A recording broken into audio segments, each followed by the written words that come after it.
कटिहार के लोकसभा चुनाव में जदयू सांसद दुलालचंद गोस्वामी की हार हो गई।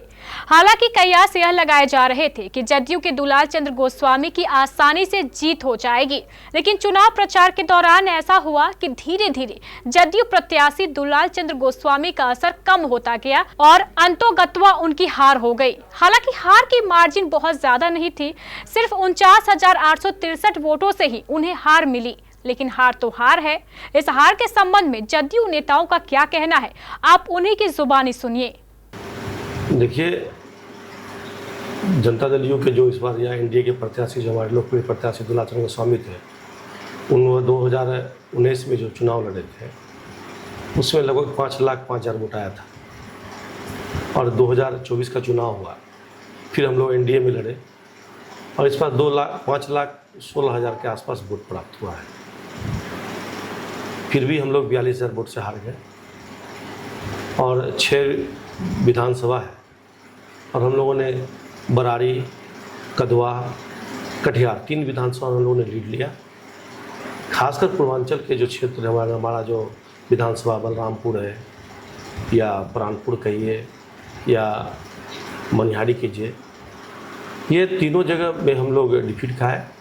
खासकर बारसोई बलरामपुर की बात की तो हम लोग लगभग 65-70 हज़ार के आसपास का वोट वहाँ हम लोगों ने कम प्राप्त किया। तो पिछले बार हम लोग वहाँ से 45-50 हज़ार के आसपास ही बढ़त था उनका, तारिक साहब का। लेकिन इस बार काफ़ी लंबा बड़ा खाई की तरह वो रहा, जिसको हम लोग भरपाई नहीं कर सके। पिछले बार हम लोगों ने मनिहारी से भी लीड लिया था, प्राणपुर से भी लीड लिया था, तो दोनों जगह भी हम लोग वहाँ पे भी हम लोग डाउनफॉल हो गया हमारा पार्टी का, कैंडिडेट का या एनडीए का कहिए। तो बहुत सी बात है, ये सारी चीज़ अभी चूँकि एनडीए की सरकार बन रही है, माननीय मुख्यमंत्री जी दिल्ली गए हुए हैं, तो दिल्ली से आते ही पूरे प्रदेश में जो सीट हम लोग 16 सीट पे लड़े थे और जी कम से कम हम लोग 12 सीट पे जीते हैं। 4 सीट किस कारणों से लूज हुआ, संगठन के कारण भी हो सकता है, लूज हो सकता है, या कुछ लोग इधर से उधर किए होंगे। ये सारी बात जब हम लोग एनडीए की बैठक होगी या सिर्फ जेडीयू की बैठक होगी तो हम लोग सभी प्रखंडों से और पंचायत अध्यक्षों से समीक्षा करेंगे किस बूथ पे क्यों नहीं वोट आया। ये समीक्षा करनी भी चाहिए। यदि हम लोग समीक्षा नहीं करते हैं तो इसी तरह एक दूसरे पर ब्लेम लगाते रहेंगे। तो निश्चित समीक्षा करने के उपरांत ही ये पता कर सकते हैं कि हम लोग चुनाव हारने का कारण क्या हुआ है। देखिए, जब कोई चुनाव हार जाते हैं ना तो प्रतिक्रिया तुरंत देना शुरू कर देते हैं, ये अच्छी बात नहीं है। पता नहीं किसने क्या कहा, लेकिन हमको ये कहना चाहिए था कि समन्वय पार्टी, हम लोग भाजपा, जनता दल यू, चिराग पासवान जी, हम और उपेंद्र कुशवाहा, 5 दलों का गठबंधन था और लगातार समन्वय की बैठक होती रही। समन्वय के बाद सभी लोगों ने अपने अपने क्षेत्र में काम भी किया है। तो कोई अभी किसी पे ब्लेम लगाता है तो अच्छी बात नहीं। पहले जान लीजिए, समझ लीजिए, कोई साक्ष्य रख लीजिए, और यदि साक्ष्य आ जाता है तो अच्छी बात नहीं है। तो कोई पार्टी को दिए हम लोग से गठबंधन में, तो गठबंधन का सबको पालन करना चाहिए। तो ये समीक्षा उपरांत ही हम कह सकते हैं कि हम लोग हारने का कारण क्या हुआ है। हाँ, कटिहार में जदयू की हार का मुख्य कारण क्या है?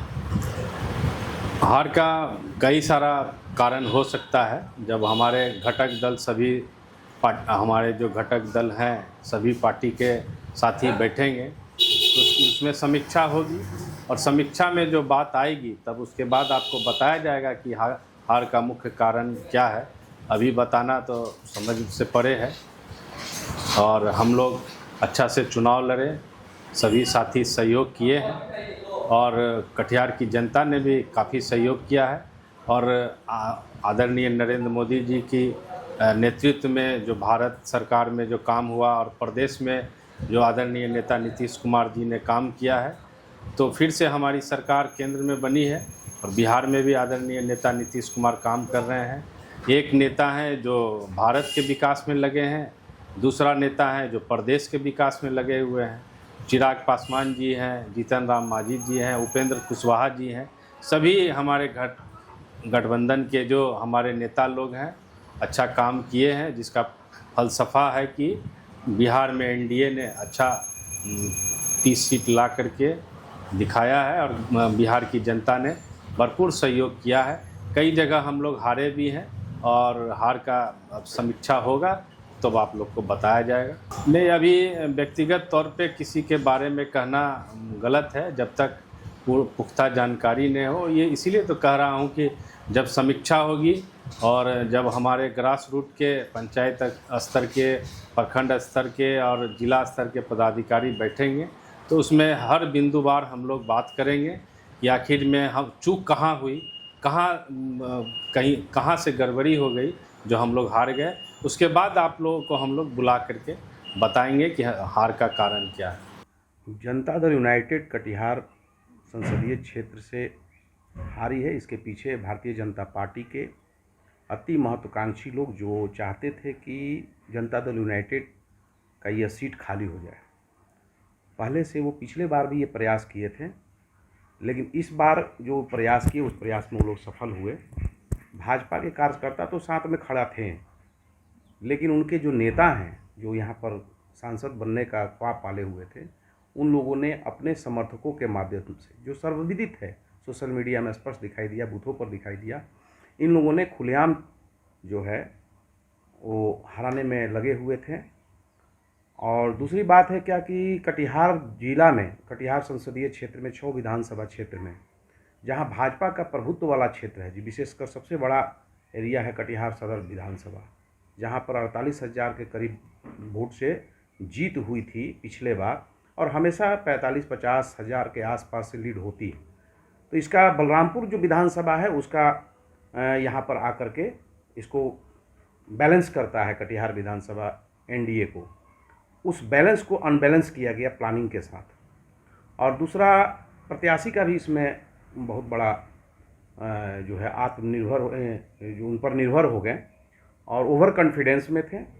और कुछ ऐसी बातें आई समाज में जो जनता दल यूनाइटेड का जो विचारधारा है उससे हट करके अपने आप को एक खास पार्टी के बैनर और एक खास बड़े लीडर के विचारधारा को एडॉप्ट कर दिया। नीतीश कुमार जी का जो काम था उसको कैश नहीं कर पाएंगे, सच्चाई है ज़मीन पर। विशेषकर हम ये कहेंगे कि अल्पसंख्यक समाज के लिए जो मुख्यमंत्री नीतीश कुमार जी ने जो काम किया उसको लेकर ये कैश नहीं किए। हम लोगों ने बहुत प्रयास किया। माननीय पूर्व सांसद डॉक्टर अहमद अशफाक करीम 11 टाइम में सदस्यता लेने के बाद जनता दल यूनाइटेड का, और हम लोगों ने बहुत मिलकर बहुत प्रयास किया और उसको भरने का कोशिश किया। अन्यथा ये मार्जिन जो 48,000 45,000 का है वो मार्जिन और बढ़ता, लाख से ऊपर चला जाता। तो पार्टी की विचारधारा से थोड़ा सा यह ओवर कॉन्फिडेंस भी था।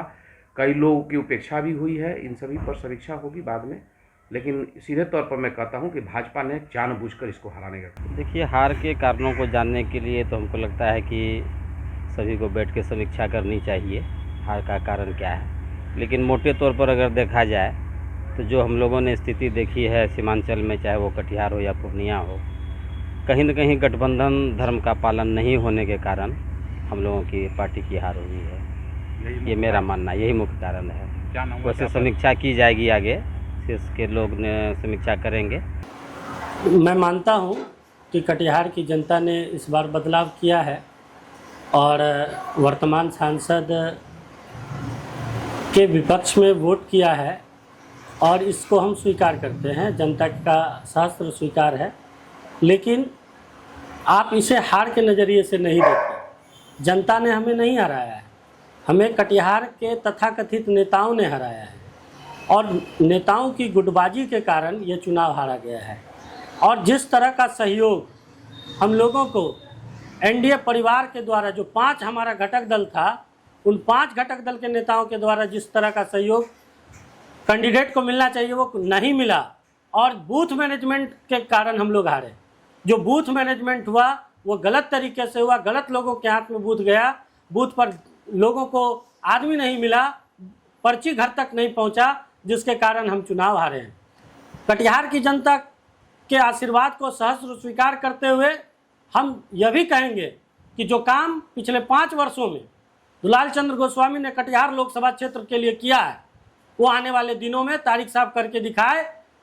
ये रोना न रोए 5 साल कि केंद्र में हमारी सरकार नहीं थी, राज्य में हमारी सरकार नहीं थी, इसलिए हम कुछ नहीं कर पाए। ये रोना न रोए, और जो वादा उन्होंने जनता से किया है उस वादा को पूरा करें। हमारा कोई खास पार्टी, हमारा जो घटक दल था जो घटक दल जिस तरह से हमारे शीर्ष नेतृत्व ने जब आदरणीय दुलाल चंद्र गोस्वामी जी को टिकट दे दिया, तो सबको, जिसको भी एमपी बनने का मनसा था मन में या जिस तरह का राजनीति करने का मनसा था, जब टिकट मिल गया उन्हें खुलकर चुनाव प्रचार में आना चाहिए था सामने। लेकिन कुछ लोग जो है सिरदर्द का बीमारी बना करके और कुछ लोग तबीयत खराब का बीमारी बनाकर घर में सो गए, जिसके कारण ये नतीजा हुआ है। क्या नाम है?